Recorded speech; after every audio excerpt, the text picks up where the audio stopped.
You know, you follow the news, as my brother Brian here does, and you see all kinds of events happening. There's Iran and Iraq and Russia and Turkey, and just all these events kind of spinning seemingly out of control, moving faster and faster.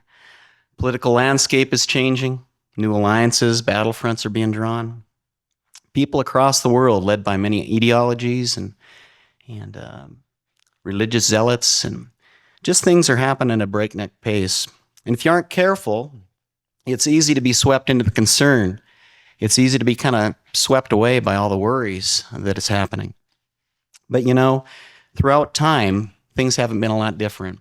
I'm going to take you on a pretty rapid pace, and you have to kind of hold on tight because we're going to move pretty quick.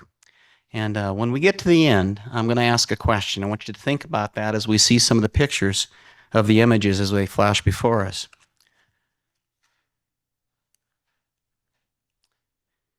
"3,000 BC, Phoenician ships sail around the Mediterranean Sea. 2,800 BC, building begins at Stonehenge in England. 2,600 BC, work begins on the Great Pyramids in Egypt. 2000 BC, Babylonians begin counting in the 60s, hence a 360-degree circle. 1339, King Tut is buried with his hoard of treasure. 1001, people from Southeast Asia begin colonizing Polynesia.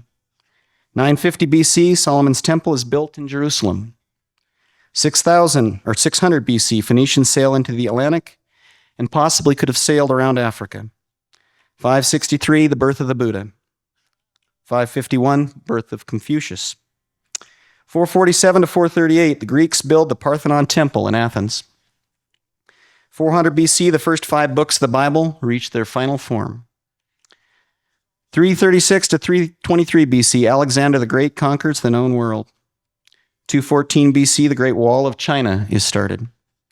146 to 1 BC, 7 BC, the Romans invade and conquer Greece. 140 BC, photo's been edited, the Venus of Milo is carved in Greece. 112 BC, the Pharisees sect develops in Palestine. 45 AD, beginning after the death and resurrection, begins his mission to the Gentiles. 8079, Mount Vesuvius are up, destroying Pompeii. 164, the oldest Mayan monuments are built. 271, the Chinese invent the first compass, and it points south. 313, Roman Emperor Constantine declares toleration of all Christians. 633, Arab prophet Muhammad flees from Mecca to Medina. 659 to 698, Arabs dominate North Africa and spread Islam. 787, the first Viking raid on Britain. 802, the Khmer Empire is founded in Cambodia.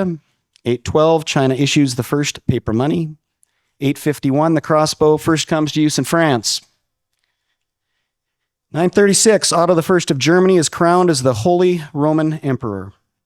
1050, of special interest to our worship team, polyphonic or many-voice singing is introduced into the Christian church. 1123, the First Lateran Council in Rome forbids priests to marry. 1124, go Scots. Scotland has its first coin. 1151, the game of chess is introduced into England. 1174, the bell tower in Pisa is built in Italy and immediately begins to lean. 1230, returning crusaders bring the disease of leprosy to Europe. 1325, the Aztecs of Mexico build their capital city. 1347 to 1351, the Black Plague in Europe kills an estimated 75 million Europeans. 1400, Ethiopians start making a drink from wild beans called coffee. 1438, the Inca rule begins in Peru. 1492, Columbus explores the Caribbean. 1454, Gutenberg produces the first printed Bible. 1480, a man named Da Vinci designs a parachute. 1508 to 1512, Michelangelo paints the Sistine Chapel. 1528, a severe outbreak of bubonic plague hits England. And in 1547, fire destroys Moscow. 1553, Mary Queen of Scots, a Roman Catholic, becomes Queen of England. 1590 to 1594, William Shakespeare of England begins writing his plays. 1593, church attendance is mandatory in England. 1613, Galileo agrees with the theory that the Earth goes around the sun. In 1633, the Catholic Church forces Galileo to say the sun revolves around the Earth. 1644, Harvard College is founded.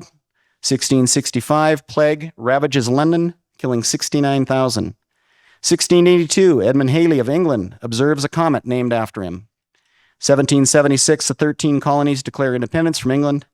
1808, Napoleon abolishes the Inquisition in Italy and Spain. 1830, Joseph Smith founds the Mormon Church. 1876, Alexander Graham Bell invents the telephone. 1871, Charles Russell founds the Jehovah's Witnesses. 1884, Mark Twain writes Huckleberry Finn Zeppelin invents the rigid airship. 1912, the Titanic sinks. 1941, U.S. 1950, the UN building in New York is completed. 1953, Mount Everest is climbed for the first time, and I don't think it was by Troy Danel. Thank you.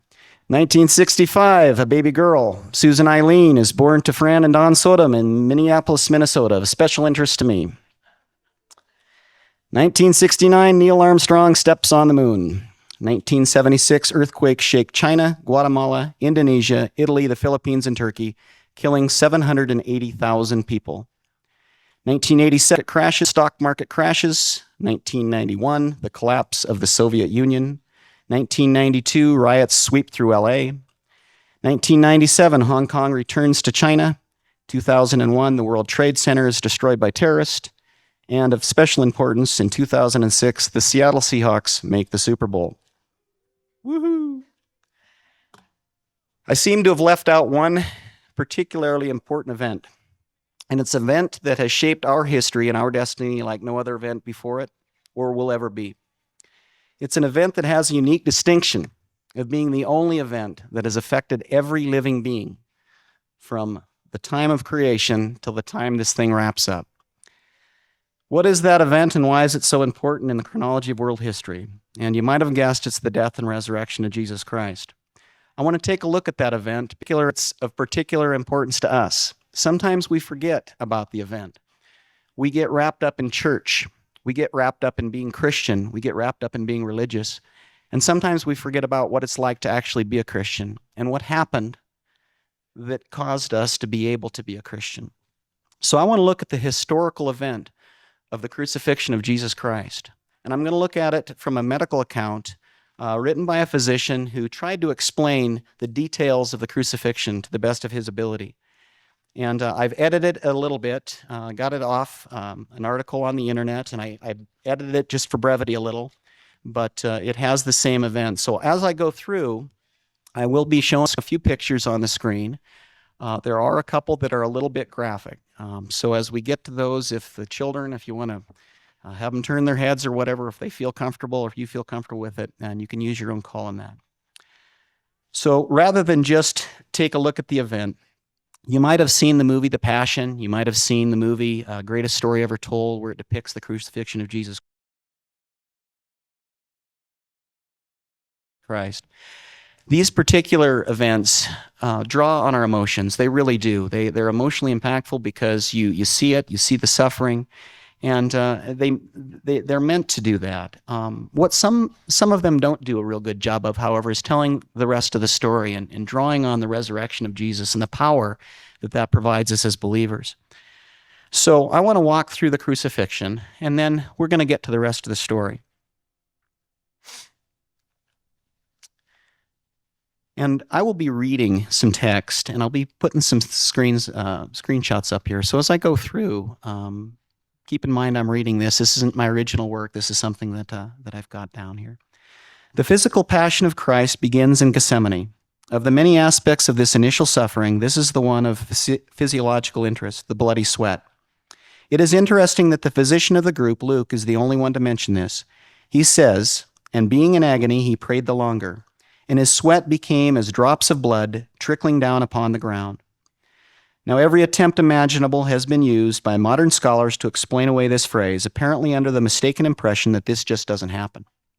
A great deal of effort could have been saved by consulting the medical literature. Though very rare, the phenomenon of hematidrosis, or bloody sweat, is well documented. Under great emotional stress, tiny capillaries in the sweat glands can break, thus mixing blood with sweat. This process alone could have produced marked weakness and possible shock. I would probably say it produced significant weakness and significant shock. After the arrest in the middle of the night, Jesus was brought before the Sanhedrin, the high priest. It is here that the first physical trauma is inflicted. A soldier struck Jesus across the face for remaining silent when questioned by Caiaphas. The palace guards then blindfold him and mockingly taunt him to identify them as they each pass by. They spit on him and they strike him in the face. In the morning, Jesus, battered and bruised, dehydrated and exhausted from a sleepless night, is taken across Jerusalem to Pontius Pilate. It was then in response to the cries of the mob that Pilate ordered Barabbas released and condemned Jesus to scourging and crucifixion. Preparations for the scourging are carried out. Jesus was stripped of his clothing. His hands are tied to a post above his head. It's doubtful whether the Romans made any attempt to follow the Jewish law in this matter of scourging. The Jews had an ancient law prohibiting more than 40 lashes. The Pharisees, always making sure that the law was strictly kept, insisted that only 39 lashes be given. In case of a miscount, they were sure of remaining within the law. The Roman legionnaire steps forward with a short whip consisting of two thongs with two small balls of lead attached near the ends of each. The heavy whip is brought down with full force again and again across Jesus' shoulders, back, and legs. At first, the heavy thongs cut through the skin only. Then, as the blows continue, they are cut deeper into the subcutaneous tissues, producing first an oozing of blood from the capillaries and veins of the skin, and finally spurting arterial bleeding from vessels in the underlying muscles. The small balls of lead first produce large, deep bruises, which are broken open by subsequent blows. Finally, the skin on the back is hanging in long ribbons, and the entire area is unrecognizable mass of torn, bleeding tissue. When it is determined by the centurion in charge the prisoner is near death, the beating is finally stopped. The half-fainting Jesus is then untied and allowed to slump to the stone pavement, wet with his own blood. The Roman soldiers see a great joke in this provincial Jew claiming to be king. They throw a robe across his shoulders and place a stick in his hand for a scepter.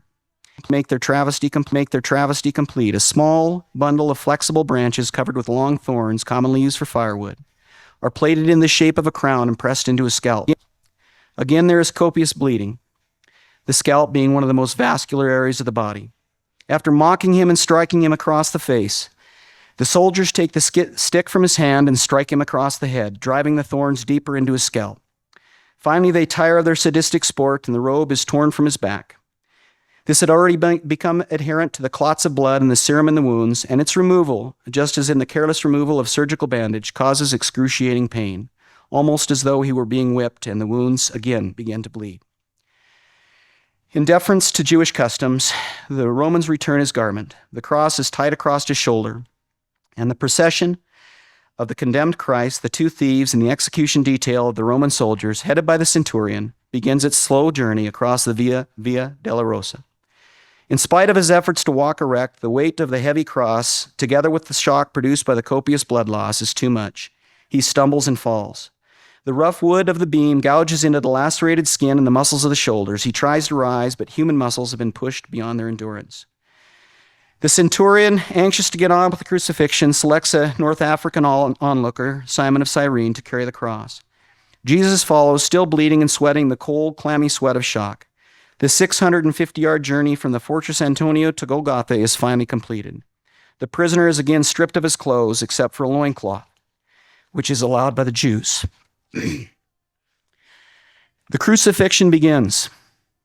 Jesus is offered wine mixed with myrrh, a mild analgesic mixture. He refuses to drink. Simon is ordered to place the cross on the ground, and Jesus is quickly thrown backward with his shoulders against the wood. The legionnaire feels for the depression in the front of the wrist. He drives a heavy, square wrought iron nail through the wrist and deep into the wood. Quickly, he moves to the other side and repeats the action, being careful not to pull the arms too tightly, but to allow some flexibility in movement. The cross is then lifted in steps, and the sign reading Jesus of Nazareth, King of Jews, is nailed in place. The The left foot is pressed backwards against the right foot with both feet extended. Toes down, the nail is driven through the arch of each, leaving the knees moderately flexed. The victim is now crucified. As he slowly sags down with more weight on the nails in the wrist, excruciating fiery pain shoots along the fingers and up the arms to explode in the brain. The nails in the wrist are putting pressure on the median nerves. As he pushes himself upward to avoid this wrenching torment, he places his full weight on the nail in his feet. Again, there is searing agony of the tearing through the nerves between the metatarsal bones of the feet. At this point, another phenomenon occurs. As the arms fatigue, great waves of cramps sweep over his muscles, knotting them in deep, relentless, throbbing pain. With these cramps comes the inability to push himself upward. Hanging by his arms, the pectoral muscles are paralyzed and the intercostal muscles are unable to act. Air can be drawn into the lungs but cannot be exhaled. Jesus fights to raise himself in order to get one short breath. Finally, carbon dioxide builds up in the lungs and the bloodstream, and the cramps partially subside. Spasmodically, he's able to push himself upward to giving oxygen. It was undoubtedly during these periods he uttered 7 short sentences which are recorded. The first, looking down on the Roman soldiers throwing dice for his seamless garment, "Father, forgive them, for they know not what they do." The second, to the penitent thief, "Thou shalt be with me in paradise." The third, looking down at the terrified, grief-stricken John, the beloved disciple, he said, "Behold thy mother." And looking to Mary, his mother, "Woman, behold thy son." The fourth cry is from the beginning of the 22nd Psalm, my God, why hast thou forsaken me?" Hours of this limitless pain, cycles of twisting, joint-rending cramps, intermittent partial asphyxiation, searing pain as tissue is torn from his lacerated back as he moves up and down against the rough timber. Then another agony begins. A deep, crushing pain deep in the chest as the pericardium slowly fills with serum and compresses the heart. We can look at the 22nd Psalm, the 14th verse. "I am poured out like water, all my bones are out of joint. My heart is like, it is melted in the midst of my bowels. It is now almost over. The loss of tissue fluids has reached a critical level. The compressed heart is struggling to pump heavy, thick, sluggish blood into the tissue.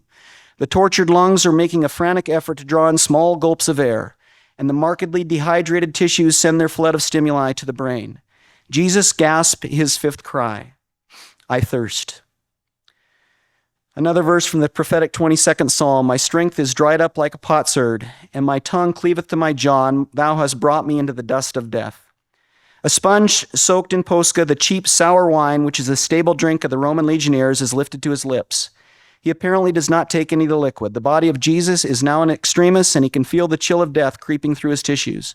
The realization brings out his 6 words, possibly little more than a tortured whisper.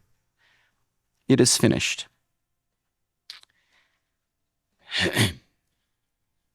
His mission of atonement has been completed.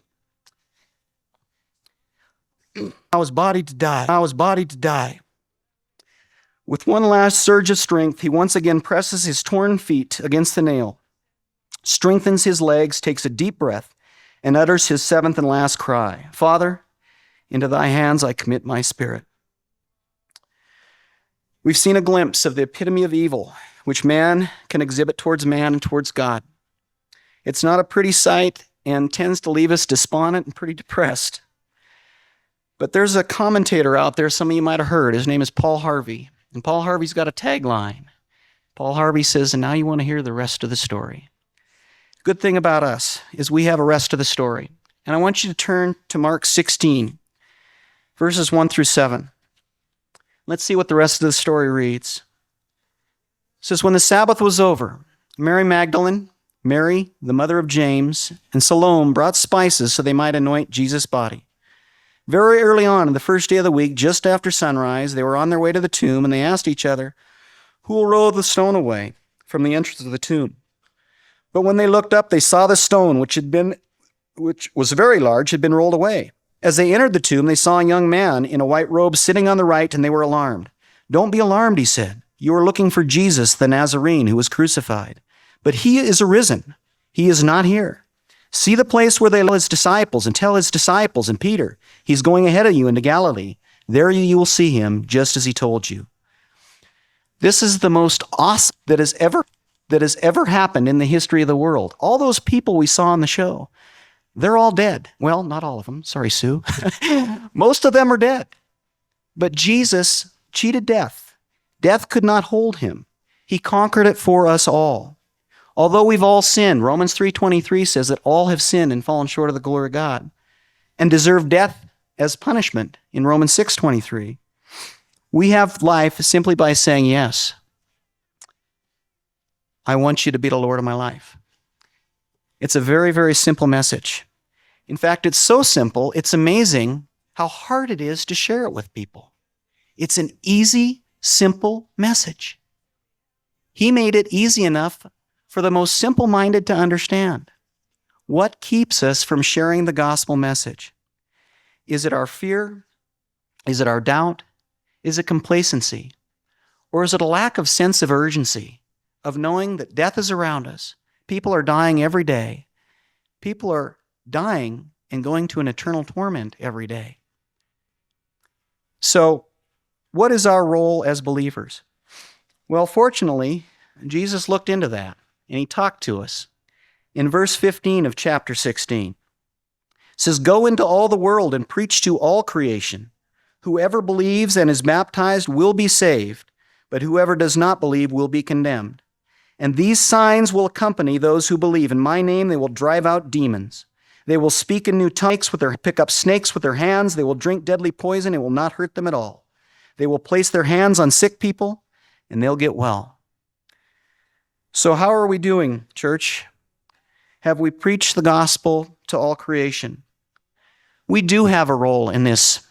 We're not to be passive participants. We're to be active participants. We're to be active players in this drama. So I want to take a look at something that will help us fulfill this role. And it's 7 elements of effective evangelism. These are outlined in Mark Mittelberg's book, Becoming a Contagious Christian. Now, have a picture of what an evangelist does. Some fiery orator that gets up in front of a massive group of people, brings out a message, it brings people to their knees and draws them forward and gets people to commit their lives to Jesus Christ. Well, I think in Mark 16, Jesus wasn't just talking to those evangelists. He was talking to each one of us. Each one of us have a role to play. We can all be evangelists. And it doesn't mean we all have to stand up in front of hordes of people preaching a gospel message. There's different ways of evangelism. We're going to talk next week about different methods of evangelism. But today, I want to talk about the elements of effective evangelism. The first element, we are authentic. Okay, we are authentic. Effective evangelism flows out of a genuine love of Jesus Christ. If you genuinely love Jesus Christ and you are loved by Jesus Christ, it will be evident in your life. We are authentic. Think about somebody who has told you something or talked to you about something, but yet their actions don't match their words. We're a company of integrity, but you see them cut corners. Their actions don't match their words. So we need to be authentic in our faith. If we say something, we need to be living that out. John 15:5 says, "I am the vine and you are the branches. If a man remains in me and I in him, he will bear much fruit. And apart from me, you can do nothing." We abide in the vine of Jesus Christ, and his fruit will be evident in our lives. It's plain and simple. Joe Aldridge said in his book, Lifestyle Evangelism, that Christians are to be good news before they can share the good news. We are to be good news before we can share the good news. Second element of effective evangelism, we are natural. Instead of trying to be something we're not, relational evangelism says that we want to be who we are, the gifts that God gave us, what we're hardwired with. God put gifts in each one of us. He granted us these things. He blessed us with abilities, and we're to use those. Psalm 139:13-16 reflects our design that God's purposed. It says, "For you created my inmost being. You knit me together in my mother's womb. I praise you because I'm fearfully and wonderfully made. Your works are wonderful, I know full well. My frame was not hidden from you when I was made in the secret place. When I was woven together in the depths of the earth, your eyes saw my unformed body. All the days ordained for me were written in your book before one of them came to me." The third element, we are personal. When it comes to reaching people for Jesus Christ, there's two different methods. There's an impersonal method and a personal method. Impersonal method, you've probably seen these bumper stickers, religious tracts, radio advertisements, television advertisements, billboards. They're impersonal methods, and there is a person that will respond to those. But the personal method is getting to know people and interacting with them, developing a relationship with them. They're called Matthew parties. I don't know if you've ever been to one of those. Matthew party, it came from the phrase where Jesus went to the home of the Pharisees and the tax collectors, and the Pharisees said, "What is he doing? In this party with these tax collectors and sinners." And Jesus said, "I didn't come to save the sheep. I came to save the lost." And so, this life that we have, it's about developing personal relationships with people who maybe aren't Christians. Maybe we start developing friendships with a person across the street that is against Christianity. Maybe we just develop a trusting relationship with that person on a personal level. So we are personal. Think about when you have troubles or trials. Who do you go to? You go to those people who you can trust, who you've developed a personal relationship with. The fourth element, we're verbal. It's not enough to just live Christianity and have people say, "Hey, what's different about you?" "Oh, that's the way I like to evangelize. I like to have people come up to me. I like to have them say, 'What's different about you?'" Well, they're not always going to do that. Paul says in Romans 10:14, "And how can they believe in the one whom they have not heard? And how can they hear without somebody preaching it to them?" So how are they going to hear if we don't tell them? So it's not enough to live a life. We have to talk. For people to really get the message, somebody has to explain it to them. Fifth element, we're process-oriented. We want this kind of immediate gratification. We want to be able to teach somebody the gospel and have them make that instantaneous decision to follow Jesus Christ. It's a process. We may talk to them. We may be the ones that plant the seed, but somebody else may harvest it down the road. When I was in high school, I had a friend, and I was going to go on a 2-week trip, and then we were taking a walk in the park, and the talk centered around Christianity and faith. And I began to share the gospel with her, and she wasn't a Christian. And we sat down on a park bench, and we talked for probably 2 hours. At the end of that 2 hours, I had never led anybody to the Lord, and I so wanted somebody. I wanted to lead somebody to the Lord. I'm a high school senior. I want it to happen. So I said, "Do you want to pray? Do you want to become a Christian?" She says, "I don't think I'm ready." I was devastated. I said, "God, I did everything. I taught, I was anointed. I followed what you wanted me to say. Felt like you were giving me the words, and it's not happening." I was so bummed. Well, I went on my trip, and I got back, and the first phone call was from Gina Wakeham. She calls me up, and she said, "I want you to know that I went to your church, and I went forward to an altar call, and I gave my life to Jesus Christ." It was awesome. And it made me think, it's not all about me. It's God's Spirit doing the work. So we might be the ones that plant the seed. We might just be that, an Awanas program or a vacation Bible school. There's a number of ways that we reach out and have that message delivered for the first time. It may be 5 years, 10 years, 15 years later before that message sinks home. My brother one time was witnessing to a friend of his in a logging camp.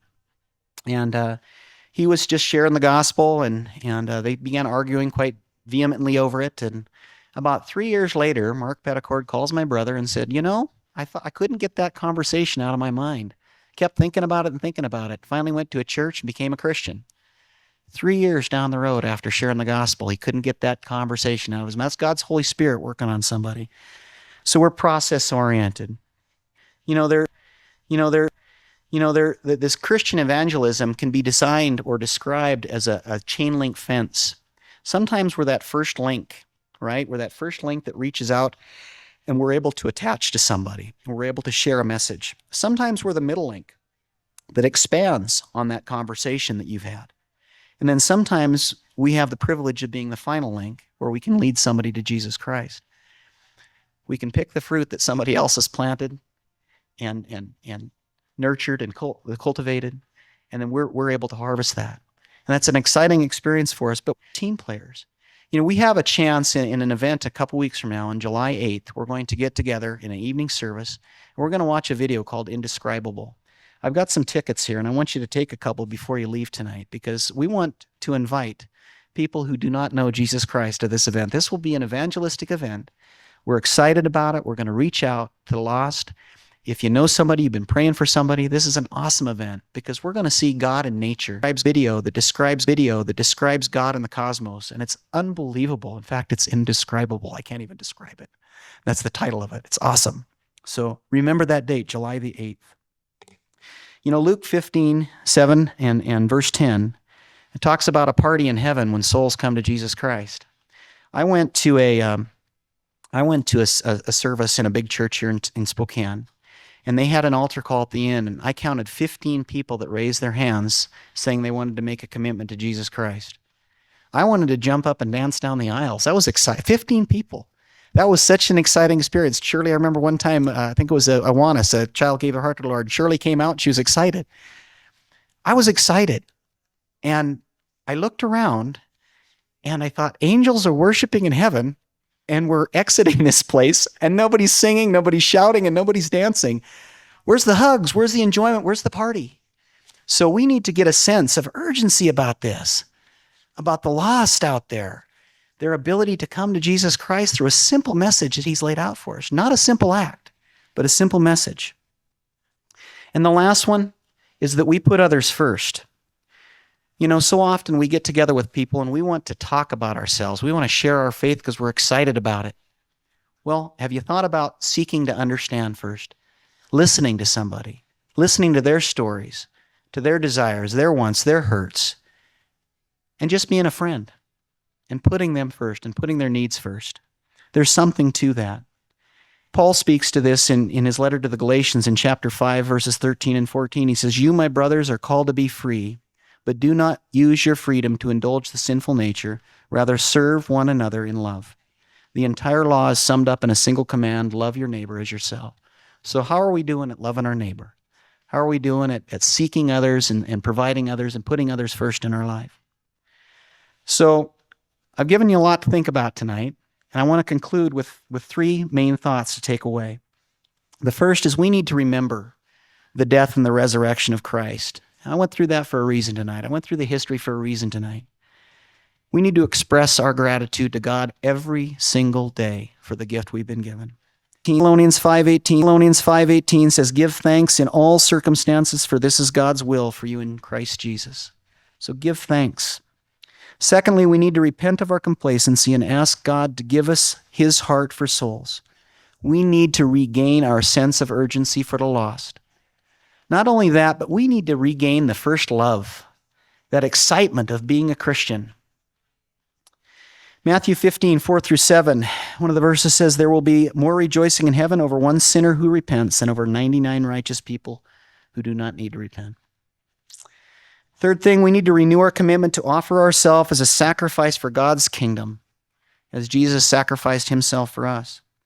1 Corinthians 3:8-9 tells us that we're God's fellow workers and we each have our own purpose. It says, "The man who plants and the man who waters have one purpose, and each will be rewarded according to his own labor. For we are God's fellow workers, you are God's field and God's building." So how do we respond? Okay, do we want the zeal of God evident in our life and how we do our daily work? Do we want others to see Jesus in us? Are we tired of the complacency that we see in ourselves? Do we want the physical sacrifice that we read of Jesus tonight to be in vain? I started tonight with a brief history lesson. It's been said that those who do not remember the past will be doomed to repeat it. Well, I have some things I don't want us to forget about what we've heard tonight. Let's not forget his sacrifice. Let's not forget our role in God's plan. We are to be active participants. Let's not forget about the souls who are dying every day who've not heard the message of salvation. Let's not forget to be thankful every moment of every day for the incredible gift we've been given. And let's not forget ever to praise Jesus in our words and our actions. I don't know where you're at with your life or your soul or your heart, but we've been presented an incredible opportunity to share in a life that goes on for eternity, who cared enough about us that he allowed himself to die an extremely painful death so that we wouldn't have to endure the same fate. He loves us more than anybody can or ever will. And as we sing this first song, I want us to think about our sense of urgency and regaining that, regaining our first love that we have, and that first love that should compel us to share this gospel message.